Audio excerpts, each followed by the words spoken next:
Yo, what up guys? Good day. So today is March 16, 2025, Sunday, day 28 of my 200 days challenge, no.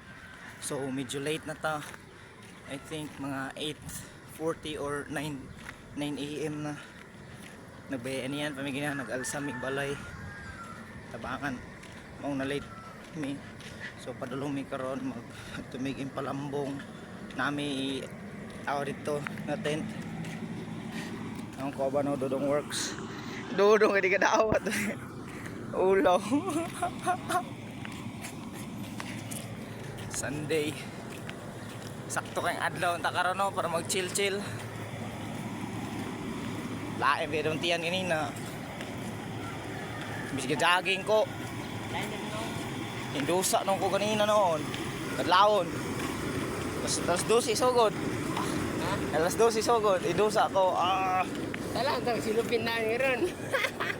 Lay, palit og tambal oy. Inom og tambal. So mag-work na sa guys no. 172 days left na lang no. Dali ring adlaw.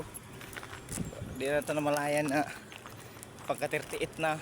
Ayro ka mag-video kuan ba katong magbuhat og bagong kuan ba dito sa Buhat second ka- account nimo. Buhat ka ba akong Facebook? Ako kay na naman good to 16 followers ba mo tong Token mo mo. 2K to pero friends man akong kuan nato 400 ang followers ato na tinuod gid kay kuan 16 Ha? 16 2K tanan apil friends. So salamat day kay guys no sa mga nag-subscribe. Salamat kayo na natsad another 2 subscribers na dungag no, so 12 subscribers na ta. Thankful kay ko. Og salamat kayo sa nag-like sa akong video. Og to those who watch my videos guys, please like, share, and subscribe and click the notification bell para updated mo sa mga upcoming videos na ako. Salamat kayo. Peace out. Bye bye.